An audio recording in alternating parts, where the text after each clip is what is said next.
안녕하십니까. 탐정방송 임병수 대표입니다. 이 봄과 가을은 항상 짧게만 느껴져요. 자, 대한민국에 탐정제도가 도입이 되면 군 수사관, 경찰 수사관 이런 수사 파트에 있는 분들이 많은 역량을 발휘할 수 있는 분야가 탐정 분야입니다. 그런데요, 이 탐정이 미제 사건이나 이런 관련된 미아, 실종자 찾는 분야에서도 굉장히 많은 활약을 할 것입니다. 그런데 이 수사관 출신들의 분들이 탐정 활동에 있어서 많은 역량을 발휘할 것은 맞지요. 맞는데 역으로 우리 사회에 있는 이 수사관들이 손대지 못하는 부분들을 탐정들은 공무원이 아니거든요. 그렇기 때문에 회사입니다. 또 일종의 사업이기도 하고 공익적인 어떤 활동까지 병행할 수 있긴 하지만 이 수사관들이 수사기관에서 손대지 못하는 어떤 비리들도 탐정의 눈으로 많이 적발해 낼 수가 있어요. 그렇기 때문에 대한민국의 탐정제 도입은 우리 사회에 골목골목에 CCTV가 많이 생기면서 범죄율에 영향을 미치듯이 사설 탐정들이 대한민국에서 곳곳에서 활동을 하면은 이러한 우리 골목골목에 생기는 CCTV와 비슷한 효과를 낼 수가 있습니다. 그래서 하루바삐 탐정 제도를 도입을 할 것을 입법자들에게 권유를 드립니다. 오늘 제가 분석을 해볼 미제 사건은요, 김은정 아나운서 실종 사건을 다뤄보겠습니다. 항상 그렇듯이 제가 영상에 어떤 무서운 분위기를 조성한다든지 미스테리한 어떤 그런 분위기를 연출을 하면서 우리 보는 구독자 분들로 하여금 굉장히 오히려 미제 사건을 대하면서 이 답답함을 느끼지 않도록, 비록 주관적이긴 하지만 이 탐정 방송의 채널은 추리와 논리를 바탕으로 범인을 어느 정도 추려가는 가능성까지 높여보는 게 채널 운영의 목표입니다. 그렇기 때문에 물론 주관적인 견해입니다. 그렇기 때문에 어떤 다른 견해라든지 제가 말씀드리는 결론이 정답이다라고 말씀을 전혀 드리지는 않아요. 그렇기 때문에 그런 것들을 좀 참조해서 영상을 봐주시기를 바랍니다. 자, 사건 개요는요, 1991년 9월 21일입니다. 추석을 하루 앞둔 날이라고 제가 알고 있어요. 9월 21일 교통방송, 그 당시에 TBS에서 활동을 하고 있었던 김은정 아나운서, 당시 나이 35세입니다. 35세인 김은정 아나운서가 사라집니다. 당시 상황은요, 이날 오후 4시쯤에 퇴근을 했다라고 해요. 그리고 서대문구 창천동 자신의 집으로 귀가를 합니다. 4시에 퇴근을 해서요. 그리고 밤 9시에 집에서 나와요. 밤 9시면 좀 늦은 시간이지요. 그런데 밤 9시에 나와서 50여 미터 정도 떨어져 있는 고모 집에 들러서 저녁 식사를 했다라고 합니다. 고모에게는 내일 새벽부터 있을 추석 생방송 때문에 일찍 들어가 쉬어야겠다라고 말을 했다라고 해요. 그런데 동시에 이날 어떤 지인의 병문안 약속도 정해져 있었다라고는 합니다. 물론 병문안에는 오지 않았어요, 그날. 그리고 고모에게도 역시 병문안에 관한 이야기를 하는 게 아니고 좀 일찍 집에 가서 쉬어야겠다. 사실 그 다음날 실제로 새벽 일찍부터 추석 생방송이 잡혀 있었다라고 합니다. 이것도 조금 이상하죠. 병문안을 가기로 약속이 잡혀 있었는데 고모에게는 집에 들어가서 쉬어야겠다라고 말을 합니다. 자, 밤 9시경 집에 와서 저녁을 먹고 내일 새벽에 있을 방송 때문에 집에 50여 미터 정도 떨어져 있으니까 가깝죠. 집에 들어가서 쉬어야겠다라고 말을 하고 집에 돌아옵니다. 일단 병문안은 안 가고요. 그리고 나서 다시 외출 준비를 해요. 나와서 실종이 된 거예요. 결론은 평상복 차림이었고요. 밤 늦게 나왔을 테니까 상의는 진한 쑥색 바탕에 꽃무늬 블라우스와 점퍼를 입었어요. 9월 말에 가까운 시기이니까 좀 밤에는 쌀쌀했겠죠. 그리고 바지도 역시 쑥색 바지를 입었습니다. 자, 당시 핸드백 안에는요, 월급으로 받은 현금 100만 원을 가지고 있었다라고 하고요. 그게 이제 현재 가치로 뭐 500만 원 정도 상당이 된다. 자, 500만 원이면 어느 정도 수준일까요? 현재 가치 500만 원. 자, 방송국 다니는 사람이고, 이분은, 명문대를 나왔죠. 명문대를 나왔고, 방송국에 근무하면서 500만 원 정도의 월급을 받으면 지금 시세하고 얼추 뭐 나쁘지 않다라고 생각을 해요. 제가 방송국에서 근무를 하지 않고 있기 때문에 정확한 어떤 액수는 알지 못하겠지만 100만 원이라는 현금을 가지고 있었다라는 건 이 당시에 이 아나운서의 한 달치 월급을 소지하고 있었다라는 말이 되지요. 보통 우리가 현금을 핸드백 안에 한 달 월급 정도의 금액을 지금 현재 가치 500만 원 정도의 금액을 소지하는 거는 쉽지가 않지요.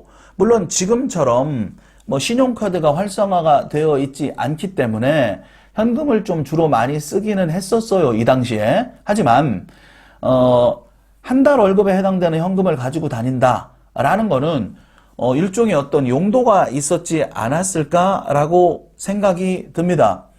친구의 지인의 병원의 병문안을 가지 않았습니다. 그리고 고모에게도 이야기를 하지 않았습니다. 자, 이걸 분석을 해보면 굳이 병원에 이 시간에 병문안을 간다라는 이야기를 고모에게 특별히 할 이유가 없기 때문에 고모가 걱정을 할까봐 내일 생방송이 있다라는 걸 고모도 알 것이고 가족이니까 굳이 이야기를 하지 않았고 애초부터 병문안을 갈 계획이 없었고 옷을 갈아입고 500만 원을 들고 나올 다른 목적이 있어서 나온 것일 확률이 있고요. 두 번째는 친구의 병문안을 가는 와중에 지인의 병문안을 가는 와중에 어떤 사건을 만나서 헤어졌을 실종이 됐을 가능성도 물론 있지요. 근데 상당히 좀 늦은 시간이고 밤 9시에 나와서 고모 집에 가서 식사를 했다라는 거는 일단 좀 뭐 자기가 일에 집중을 하고 있는 상태니까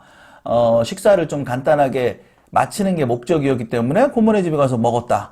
이제 본인이 워낙 바쁘고 하니까 뭐 식사를 챙겨 먹고 뭐 이러지는 않았기 때문에 했을 가능성이 있지만 조금 더 전자에 저는 무게를 두고 싶습니다. 현금 100만 원, 즉 우리 지금 현재의 돈의 가치 500만 원 상당 한 달 월급 정도에 되는 돈을 현금으로 소지를 하고 있었다라는 건 어떤 특별한 약속이 있었던 게 아닐까라는 생각이 들어요.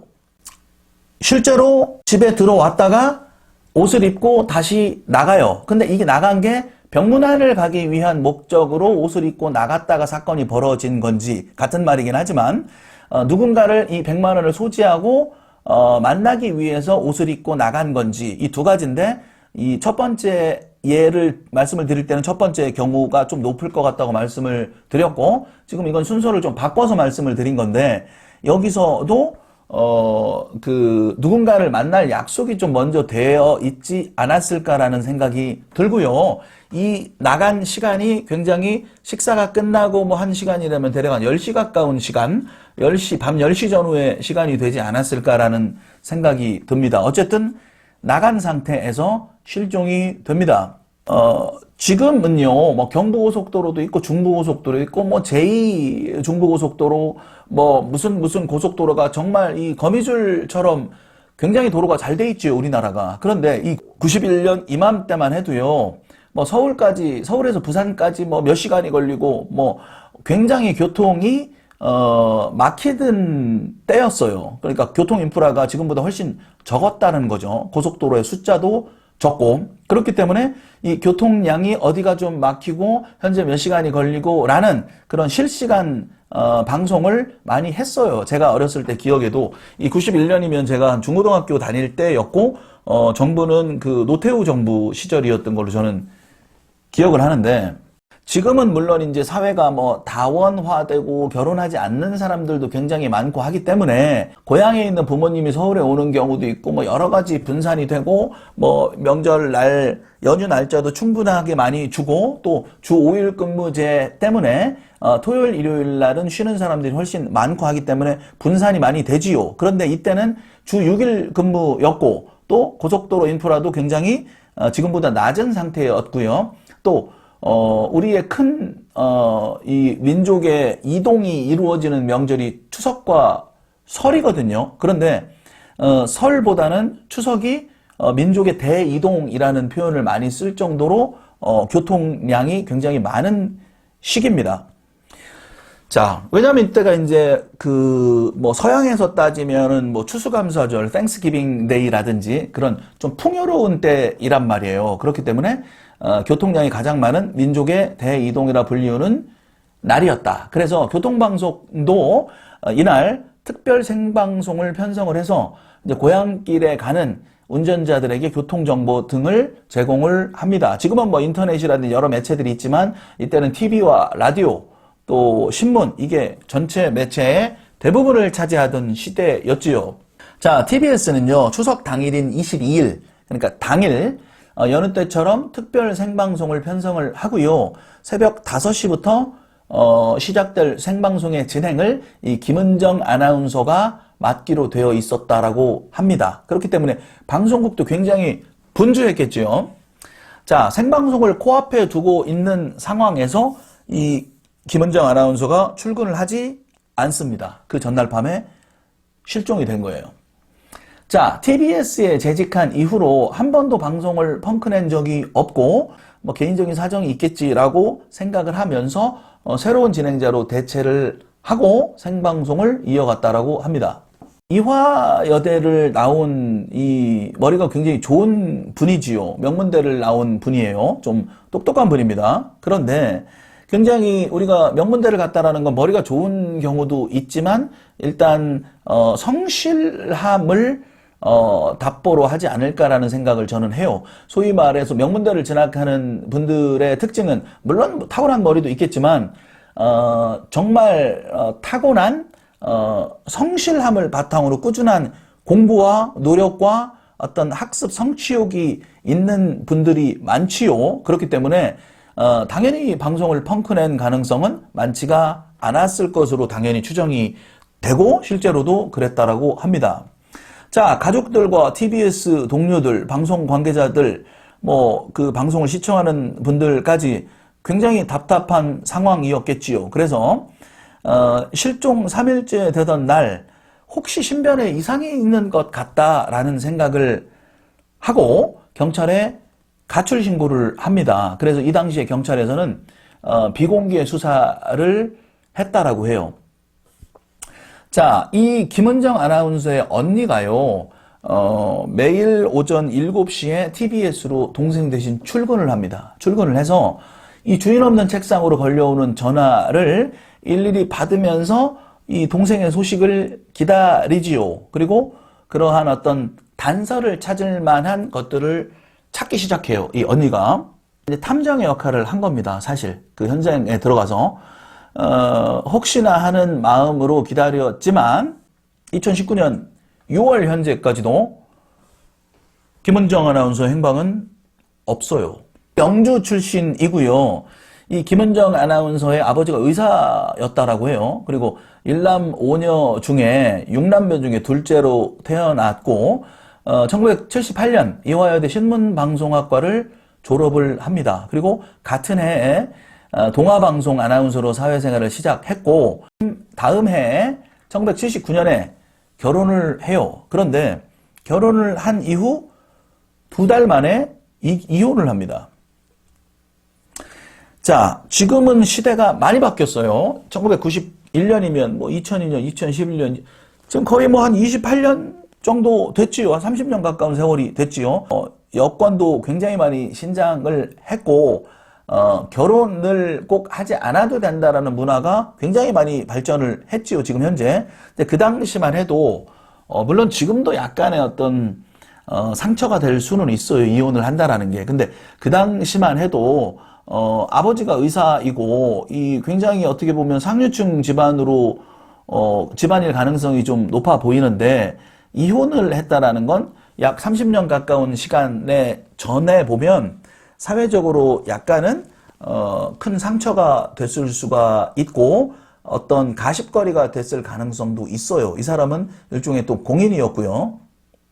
자, 그렇기 때문에 굉장한 상처를 받았을 수 있지요. 그리고 이혼 후에 이 창천동 고모의 집에서 50여 미터 떨어져 있는 이 창천동에서 혼자 생활을 했다라고 합니다. 그리고 방송 활동에만 전념을 합니다. 자, 제가 이제 물론 명문대를 진학하고 나온 분들의 특성을 제가 단언하고 속단할 순 없지만 제가 저는 명문대를 나오지 않았어요. 근데 제가 보는 그분들의 특징은 일단 머리가 좋을 가능성도 높고, 그리고 물론 우리가 머리가 좋다라고 해서 공부를 안 하면 좋은 데 갈 수는 없는 것처럼 굉장한 성실함을 가지고 있을 가능성이 높다. 그리고 이 성취욕이라든지 이 공부에 대한 어떤 학습욕, 이게 더 나아가서는 굉장히 일을 열심히 했겠지요, 당연히. 그래서 이혼의 상처를 딛고 창천동에서 혼자 생활을 하면서 방송 활동에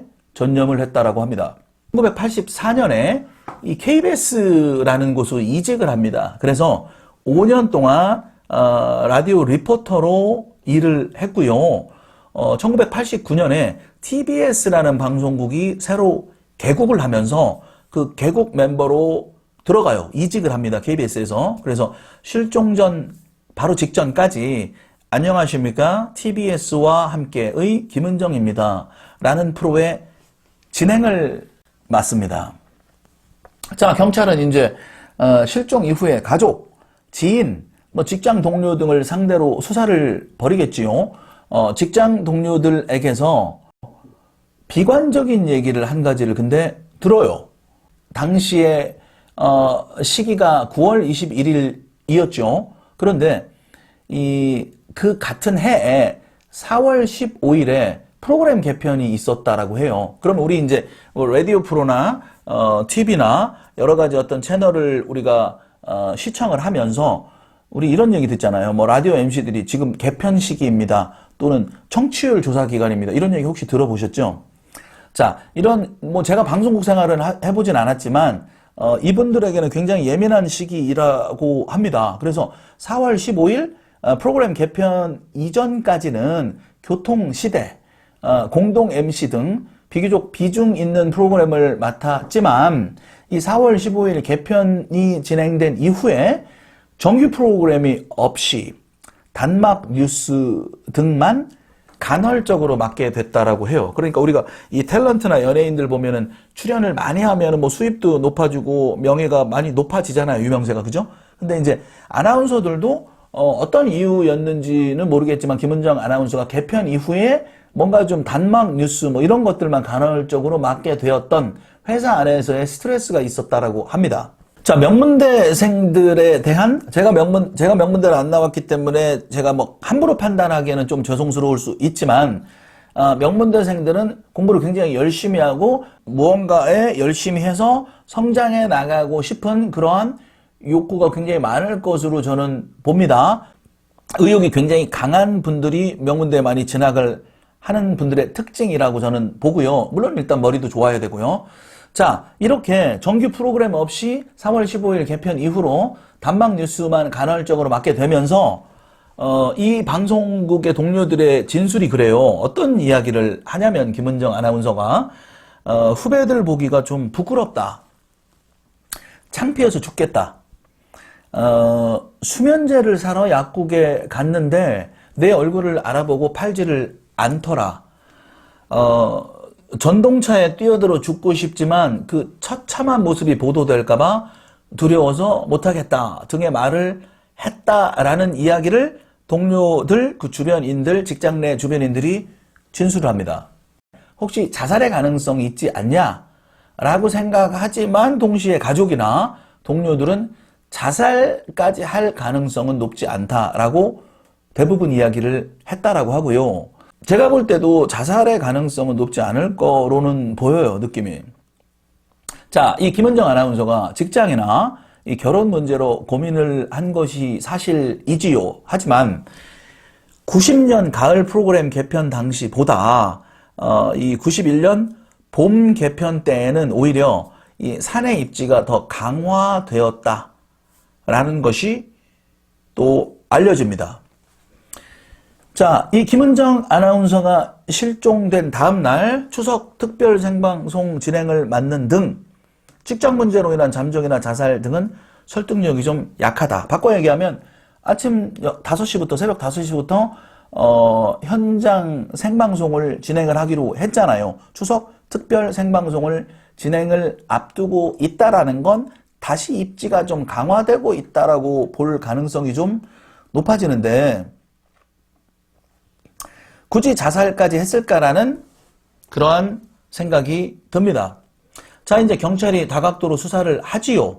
자, 이 김은정 아나운서가 혹시 잠적이나 은둔을 했을 가능성은 없을까라는 생각을 가지고 전국에 있는 어떤 수녀원, 기도원, 사찰 등에 대한 어떤 조사를 하고요.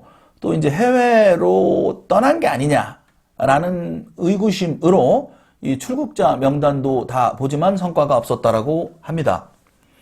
지금 뭐 30년 가까운 세월이 지나는 동안 아직까지 반응이 없는 거 보면 가능성이 떨어진다라고 볼 수가 있지요. 자, 그렇다면 납치나 인신매매를 당한 건 아닌가? 그런 가능성을 놓고도 수사를 하는데요. 뭐 낙도, 오지 같은 데도 알아보고 또 이제 유흥가 같은 데도 수사를 벌입니다. 하지만 단서를 찾지는 못했다. 뺑소니, 차량, 뭐 강도, 피살 등의 가능성도 보고 서울 외곽의 야산을 수색을 했지만 성과를 거두지는 못했다라고 합니다. 자, 경찰이 수사를 하던 와중에 이 김은정 아나운서의 방 안에서 이 LEE 우리 영어 이니셜 한국 이름 성을 이씨성을 쓰는 사람이 보통 리를 많이 쓰죠. 그래서 그 정확한 이름을 쓰진 않고 리, LEE 잘 먹고 잘 살아라 뭐 이런 메모를 썼다라는 걸 경찰이 발견을 합니다. 그럼 리가 누군지를 좀 찾아보니까 실종되기 전에 연세대 군의교회에 다니고 있던 리라는 이름을 쓰는 그런 남자와 교제를 해왔다라는 걸 확인을 합니다. 경찰은요, 이 김 아나운서의 실종과 리 이 사람과의 이 남성과의 관계가 있을 것으로 당연히 보고 조사도 했지만 특별한 어떤 혐의점이나 특이점이 나오지 않습니다. 자, 11월 10일부터요, 이제 수사를 한 지 약 2개월이 채 안 됐을 때 공개 수사로 전환을 하면서 세상에 알려집니다. 그리고 뭐 많은 전단지도 만들어서 전국에 배포를 했다라고 해요. 어디 갔을까요? 자, 이 김은정 아나운서의 어머니, 당시 이제 60세였는데 일본인 역술가를 찾아갔다라고 합니다. 일본인 역술가가 이렇게 얘기를 했다라고요. 살아있다. 죽지 않았다.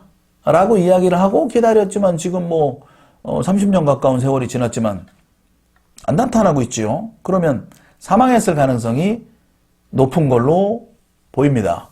그 이후에 어떤 목격자도 나타나지는 않아요. 김은정 아나운서의 키가 155cm이고요. 단발머리를 하고 있었습니다. 자, 찾아봅시다. 답을 찾아봅시다. 9월 22일 추석날 새벽 생방송 진행을 맡기로 하고 밤 9시 고모집을 나설 때도 내일 새벽 5시부터 생방송이 있으니까 일찍 가서 쉬어야 해 라고 했습니다. 그리고 나서 다시 외출 준비를 하고 밤늦은 시간에 나갔어요. 그리고 병문안이 예정되어 있었지만 병원에 가지 않았어요. 그렇기 때문에 누군가를 만난 것으로 보이는데 아까 말씀드렸던 당시 한 달 월급에 해당되는 현금 100만 원을 가지고 있었다라고 하고요. 이걸 가지고 혹시 뭐 잠적을 한 게 아니냐라고 판단을 하지만 그 정도로 이분이 사리분별을 못하는 사람은 아닐 거라고 생각을 하고 새벽 방송을 펑크내면서까지 이렇게까지 하실 분은 아닐 거라는 추측이 되고요. 그런데요, 이 사람이 실종됐는데 이 100만 원을 한 달 월급에 해당되는 100만 원을 현금으로 가지고 갔다라는 진술은 누가 했을까요? 고모가 했을까요? 자, 고모한테는 내일 아침에 방송이 있으니까 일찍 가서 잔다고 했잖아요. 근데 현금 100만 원을 갖고 있다라는 걸 고모한테 알렸을 가능성이 높진 않을 것 같은데요. 그 다음, 이 사람이 100만 원을 현금을 갖고 있었다라는 걸 알 수 있는 가능성이 있는 사람이 누가 있을까요? 이 사람 혼자 살고 있었는데 고모 집 가서 밥만 먹었고. 그럼 이 사람이 ATM기 가서 뭐 CD기 가서 은행 가서 100만 원을 인출하는 걸 경찰이 알아내서 알았을까요? 그랬다면 찾는 것만 CCTV에 찍혔을 텐데 그걸 100만 원을 소지하고 있었다라고 확신하는 건 무리가 있지 않을까요? 경찰에서. 그렇다면 이 당시에 현금으로 100만 원을 방송국에서 월급을 준 날일까요? 20일 좀 넘었으니까. 보통 한 20일, 25일 이때 월급이 좀 많이 들어오는 걸로 알고 있는데 빠르면 15일. 뭐 공무원들이 20일, 25일 뭐 이렇게 들어왔던 걸로 기억을 해요. 제가 어렸을 때 기억에. 그러면 21일이니까 21일이잖아요. 그러면 20날이 빨간 날이든 아니면 20날이 월급을 들어왔든 받았든 뭐 들어왔다면 그걸 이 한 달 정도 되는 액수를 찾았어야 되는 건데 그거를 현금으로 가지고 있었다라고 경찰에서 확신하기는 힘들다. 그렇다면 월급을 방송국에서 100만 원을 현금으로 줬냐? 방송국에서 이 당시에도 다 월급은 통장으로 월급은 대부분 들어오죠. 월급쟁이들은. 방송국이면은 통장으로 들어왔지 않을까요? 그럼 방송국에서 현금으로 줬을까요? 그래서 21일 날 당일날 현금을 줬다. 방송국에서 이 사람 월급을 그날 줬다. 그래서 핸드백에 100만 원을 가지고 있을 것이다. 라는 말을 누가 얘기를 합니까? 고모네 집 가서 나왔잖아요. 4시에 퇴근했거든요. 오후 4시에. 오후 4시에 퇴근을 했고 밤 9시쯤에 나와서 고모 집을 들렀다가 다시 집에 들어갔다 나갔는데 근데 나가자마자 목격자가 없는 상태인데 현금 100만 원을 가지고 있다는 걸 누가 진술했을까요? 여러분 어떻게 생각하십니까?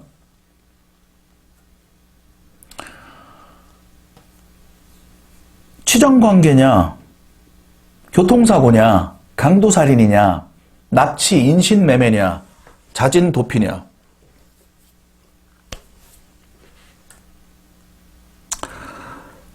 찾아보시죠, 이제.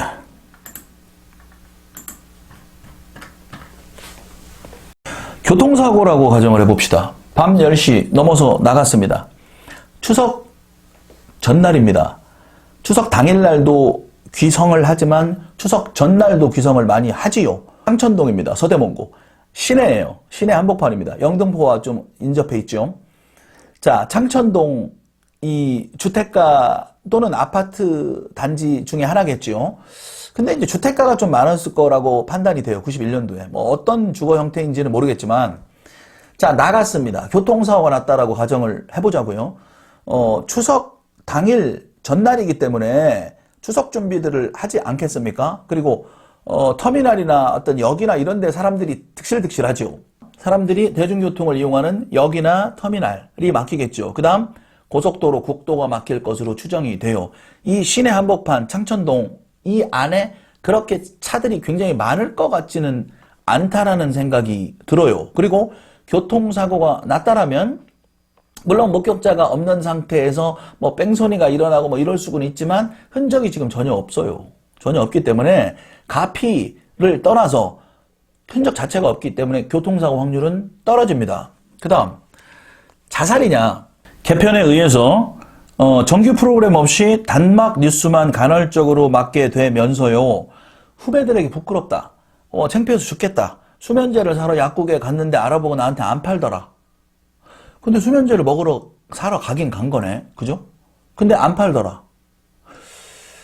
자살을 시도를 하지 않지만 이 살인으로 따지면 자살의 예비 정도는 하려고 시도는 한 거야. 수면제를 사러. 먹을지 안 먹을지는 그 다음 일이고. 근데 약국에서 알아보고 팔지 않았더라. 전동철에 뛰어들어 죽고 싶다. 근데 처참한 모습이 보도될까봐 두려워서 못하겠다. 그런 상상까지 한 거예요. 그죠?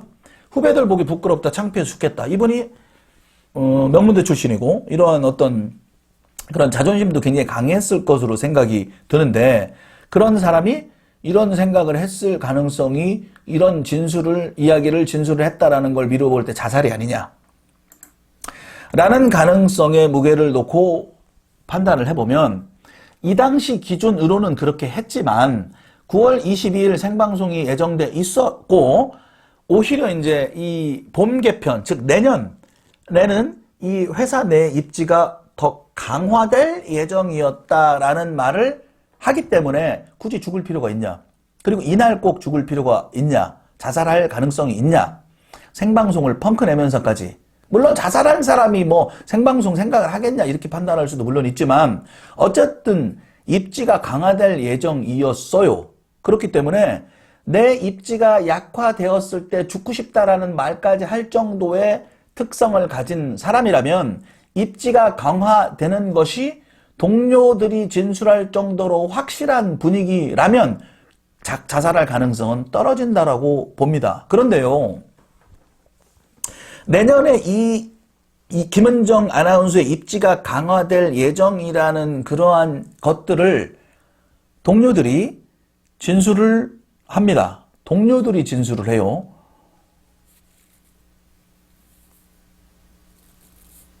이혼으로 손실감을 굉장히 많이 갖고 있는 상태에서 일로 보상을 받으려 했을 것이기 때문에 훨씬 일에 대한 욕심은 더 많이 냈을 것이고 혼자 살면서 일에 매진했고 명문대 출신이고 똑똑합니다. 그런데 내년에 이 사람의 입지가 강화될 예정이기 때문에 자살 예정은 높지 않다라는 얘기를 직장 내에서 이야기를 합니다. 자, 이때가 9월이잖아요. 그런데 내년 봄, 가을 이렇게 개편을 하는 것처럼 보이는데 내년 봄에 입지가 강화될 예정이고 더 잘 나갈 예정이고 지금도 생방송을 이제 투입을 하고 있고 뭐 이러는 지금 상황입니다. 그런데 이게 쉽게 얘기하면 승진 같은 걸로 비추어질 수도 있는데 이걸 왜 그런 진술을 한 사람들에게 저는 묻고 싶어요. 이걸 어떻게 미리 알고 있었는지 그 사람들이. 어떻게 알고 있었을까요? 그런 소문이 돌았을까요? 저 사람은 내년에 봄에 굉장히 입지가 강화될 거야. 지금 9월달 기준으로 어떻게 알았죠? 그런 소문이 미리 타고 다녔던 걸까요? 그렇다면 이런 정보들이 미리 흘러간다라는 거는 지금으로서는 조금 이해하기가 힘든데요. 누가 승진을 하고 누가 입지가 사내에서 강화되고 이러한 것들을 사실은 공정하게 지금 많이 하고 있잖아요. 그런데 과거에는 지금보다는 좀 공정성이 떨어졌을 것 같다라는 분위기를 추론할 수 있지 않을까요, 여러분? 그런 소문이 돌고 돌았다는 거잖아, 지금 이미. 그걸 진술한 사람들의 이야기를 다시 한번 듣고 싶어요. 그 소문이 어디에서 나왔는지. 누군가에게 납치를 당하고 인신매매를 당한 게 아니냐라는 주장까지 제기가 되지요. 그러면 자, 누군가에게 납치를 당하고 인신매매를 당했다라는 여론이 퍼지면 퍼질수록 만에 하나 누군가에게 특히 면식범에 의해 납치 살해가 되었다라면, 즉 범인이 있다라면 이건 참 좋은 분위기 조성일 겁니다. 범인이 볼 때. 그렇죠? 범인이 볼 때 이러한 납치, 살인, 인신매매 이러한 분위기가 팽배해진다라면 이 김은정 아나운서에 대해서 이 실제 범인이 존재하고 실제로 타살이 되고 그랬다라면 범인 입장에서는 굉장히 좋지 않을까요? 내가 범인이라면 이런 글들을 계속 올릴 것 같아요. 김은정 아나운서는 인신매매나 이런 어떤 납치를 당해서 없어졌다라는 걸 많이 올릴 것 같아요. 내가 범인이라면. 그 당시에 실제로요, 이 90년대 초반, 이때 저도 어렸을 때 뭐 중고등학교 때였는데 이 봉고차로 막 사람을 납치해서 인신매매해서 사창가에 팔아버린다든지 어디 막 남자들은 어떤 뭐 배 타는 데 팔아버린다든지 이런 일들이 실제로 있었어요. 뉴스들이 많이 나옵니다. 그 당시에. 그리고 납치를 해서 강도를 한다든지 강간을 한다든지 그리고 막 그런 행위들 또 제일 많은 게 이제 사창가에 팔아버린다는 여자들. 그런 경우가 되게 많았다. 그렇기 때문에 그렇게 넘겨진 게 아니냐 라고 판단이 될 수가 있지요. 그런데 보세요. 제가 민간조사원으로서 대한민국에서 실종되고 있는 이 실종 사건의 어떤 원인과 결과를 밝히는데 굉장히 관심이 많아요. 모 인터넷, 이제 모 어떤 방송에서 제가 그런 관련된 이야기를 한 적이 있고요. 그런데 지금 사람이 없어지고 실종되고 납치되고 한다라는 건 이 장기 밀매나 이런 가능성이 적지 않습니다. 2019년 현재. 그런데 그 당시에요. 이 1990년대 초반 이 당시에는 사창가에 넘기고 강도 행각을 벌이고 남자들은 배를 태워 보낸다든지. 근데 이제 보통 부녀자 납치가 많았거든요. 그렇기 때문에 지금의 어떤 납치와 어떤 이런 인신매매의 수준하고는 조금 차이가 있다라고 저는 봅니다. 그 당시에는 분명히 인신매매라는 말을 썼어요. 그런데 지금은 장기매매, 장기밀매, 뭐 이런 외국인에 의한 알게 모르게 굉장히 많이 퍼져 있어요. 이 30년 가까운 그 과거보다요. 그렇기 때문에 그 어떤 사창가에 팔아 넘기는 정도, 이거하고는 좀 수준 차이가 있다. 만에 하나 사창가에 팔아 넘겼다 손 치더라도 이 김은정 씨가 머리가 나쁜 사람이 아니에요. 그렇기 때문에 이 27년, 8년간의 30년 가까운 세월 동안 이렇게 생활 반응이 없다든지 이럴 가능성은 좀 떨어진다. 그래서 인신매매를 당해서 사창가나 이런 거로 넘어간 것 같지는 않다. 그렇다면 인신매매를 당했는데 잡고 보니까 이 사람이 유명한 사람이야. 그냥 일단 봉고차에 실어서 그 밤늦은 시간에 납치를 하고 봤더니 이 사람이 유명인이기 때문에 납치는 했는데 어떻게 할 수는 없고 그래서 죽여버려서 그냥 사체를 어떻게 뭐 바다에 던지든지 없애질 가능성도 제기가 될 수는 있지요. 그런데 여러분들이 만약에 인신매매를 하는 사람이라면은요, 이 추석 시즌에 굳이 하겠습니까? 이 사람이 많이 좀 명절 때문에 고향으로 가고 좀 인적이 뜸하고 사람이 좀 없는 이때에 명절 시즌에 인신매매를 하겠습니까? 물론 사람이 없으니까 이때가 더 절호의 기회다라고 해서 그냥 봉고차에 실어서 할 가능성도 물론 있지만 제가 만약에 인신매매범이라면 이러한 조직이라면 이 추석 당일 바로 전날 사람이 그렇게 많지 않은 날 굳이 노리지는 않을 것 같아요. 이 사람들의 보통 인신매매나 납치나 이러한 일들이 벌어질 때는요. 지나가다가 어떤 애를 잡아 넣을까요? 이렇게 하지 않아요. 그렇게 하지 않고 어느 정도 패턴을 봅니다.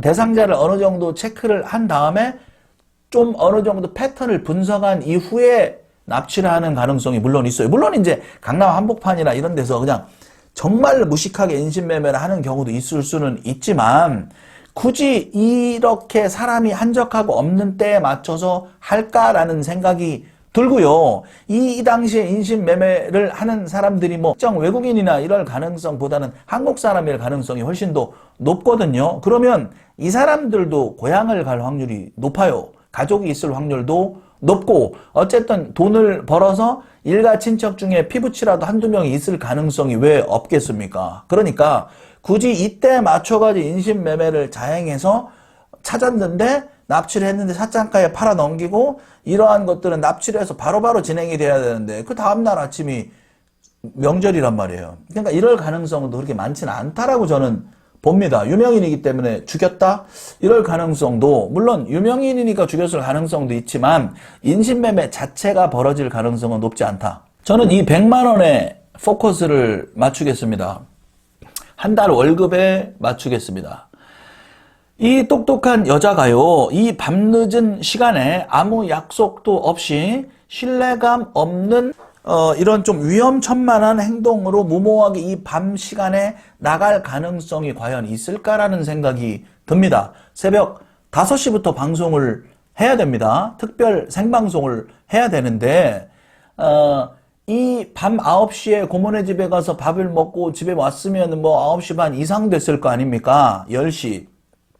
이 늦은 시간에 새벽에 방송을 해야 되는 마당에 옷을 다시 챙겨 입고 100만 원이라는 현금을 들고 나갔다라는 건 이 똑똑한 여성이 밤늦은 시간에 아무 약속도 없이 나간다는 것 자체를 저는 이상하게 봅니다. 면식관계인 사람을 만나러 간 것 같습니다.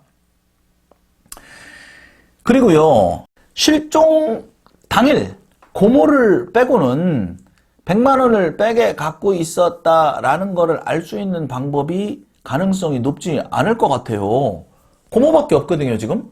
그걸 알고 있다라는 걸 고모가 만약에 진술을 했다라면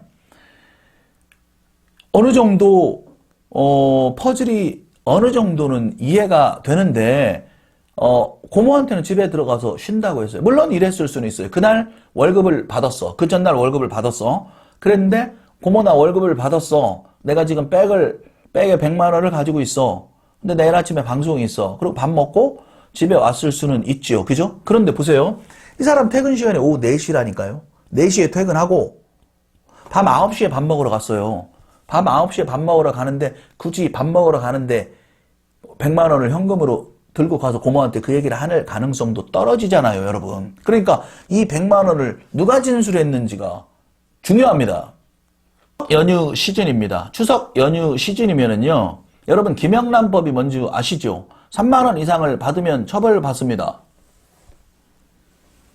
뇌물을 주지 말라는 법이에요. 그런데 보세요. 30년 가까운 이 세월 이전에는요, 우리 학교 다녔을 때나 뭐 이러한 어렸을 때를 가만히 생각을 해보면 이 학교 선생님들 촌지 받았습니다. 그리고 뭐 건설업자라든지 이런 사람들 공무원들한테 뇌물 많이 줬어요. 그리고 이 뇌물 받는 경찰 공무원들도 있었습니다. 제가 이제 굉장히 예민한 부분이기 때문에 말씀드리기가 조금 그렇기는 하지만 지나간 과거니까 그때는요, 이 김영란법이라는 게 왜 생겼었겠습니까? 김영란법이 생긴 게 얼마 안 됩니다, 여러분. 그렇기 때문에 사실은 이런 권력이라든지 공무원이라든지 이런 공무원 비리, 이 관련된 그런 부분들에 대해서 드러나지 않는 떡값 문화가 상당히 많았습니다. 제가 탐정에 대한 말씀을 이 영상 처음에 말씀을 드렸는데, 이 대한민국의 탐정들이 활동을 하면 말이죠, 이러한 것들도 충분히 밝혀내는 탐정들이 등장할 것 같지 않습니까? 지금 대한변호사협회에서 탐정을 반대를 하는 건 이 군, 경찰, 수사관 출신들이 탐정을 하면서 기존 수사기관과의 어떤 유착이라든지 이런 거를 거론을 하는데요. 저는 탐정이 오히려 도입이 되면은요, 경찰, 수사관, 공무원 비리들에 대한 CCTV 역할을 역으로 할 수가 있다라고 저는 봐요. 경찰의 비리를 파헤치는 청문감사관 제도가 운영 중이지요. 그리고 무소불위의 권력을 휘두른 검사, 검찰, 이러한 권력들을 견제할 수 있는 어떤 세력은 지금 현재 누가 있을 수 있을까요? 언론이 있을 수가 있지요. 아니면 그 조직에 몸 담았다가 나와서 그냥 까버리는 사람들, 청와대에 있다 나와서 까는 사람, 검찰에 있다 나와서 까는 사람, 수사관에 있다가 나와서 이런 사람들 때문에 세상에 알려지지요. 그게 언론을 통해서 알려집니다. 그런데요, 탐정들이 활동을 하잖아요. 은밀하게 이러한 권력형 비리도 파헤칩니다. 권력형 비리도 파헤칠 가능성이 있습니다. 어떤 탐정이 될지는 모르지만요.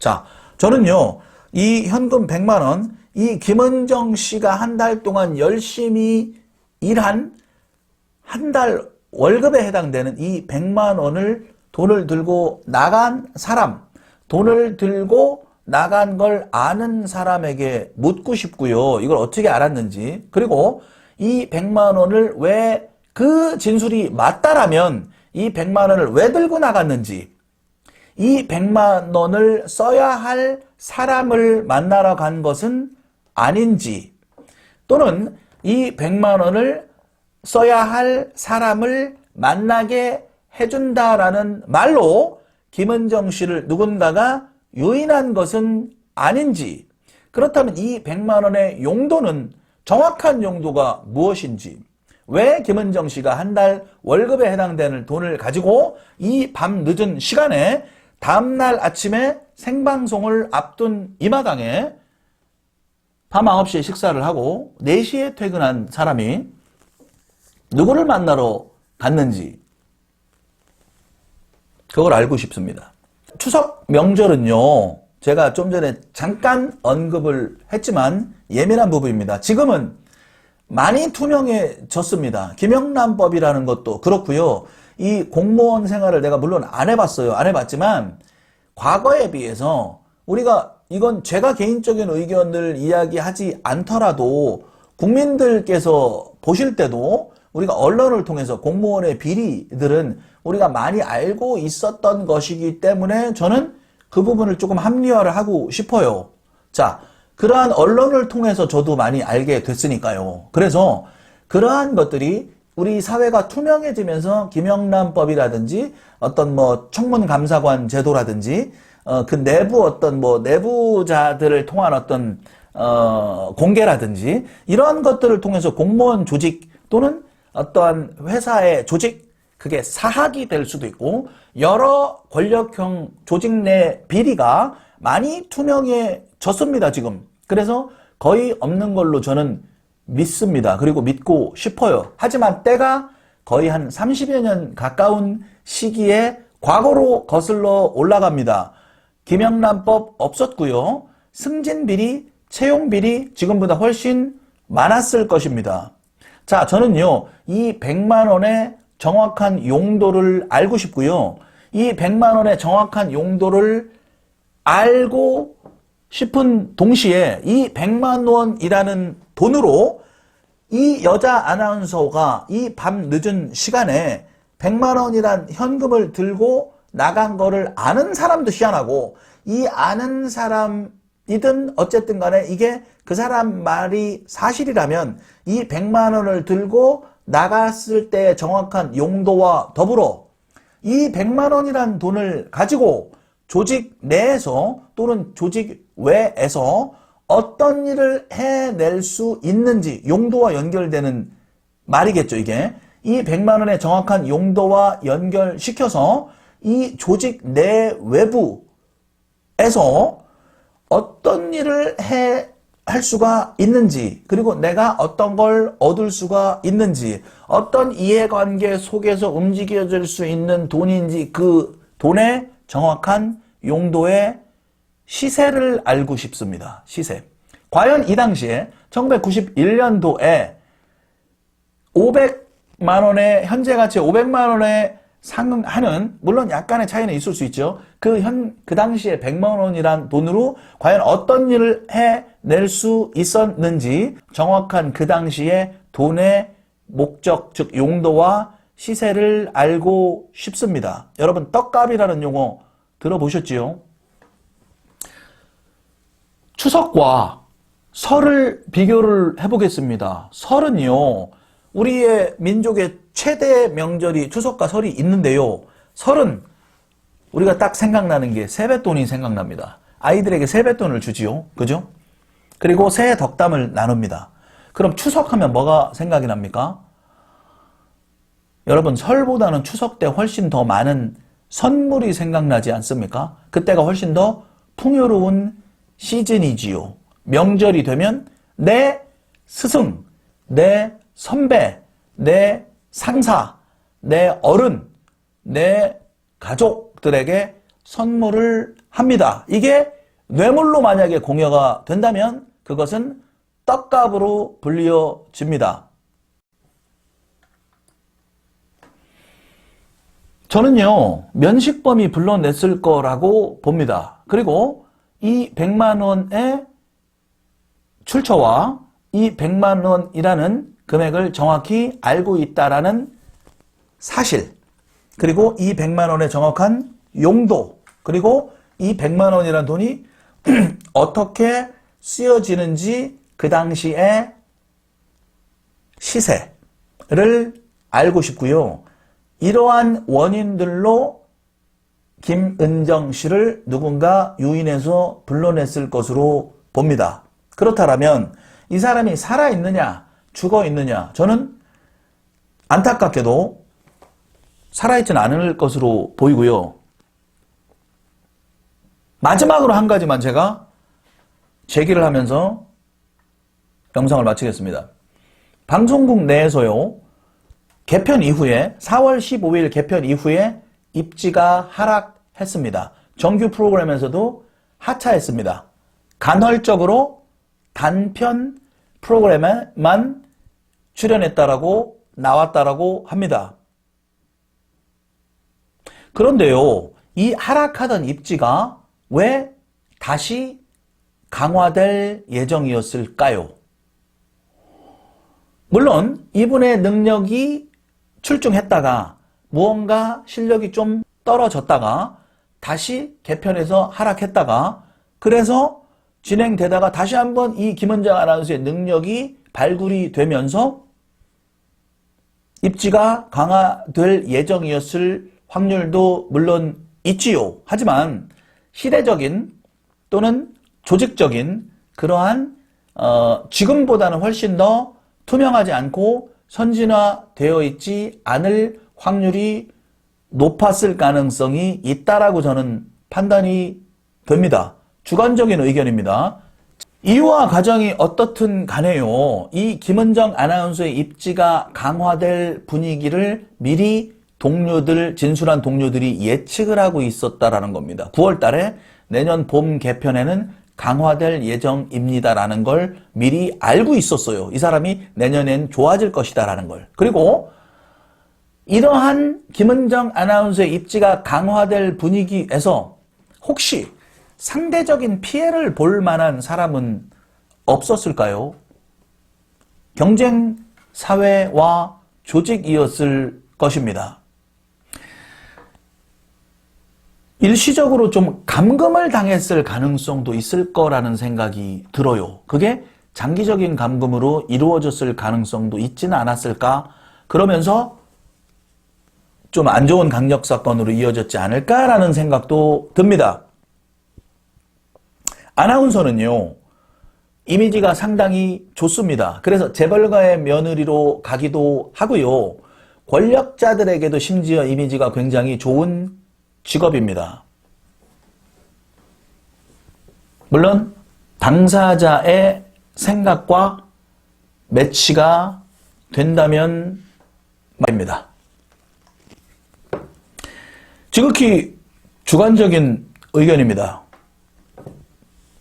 특정 직업과 조직의 명예를 훼손시킬 의도는 전혀 없습니다.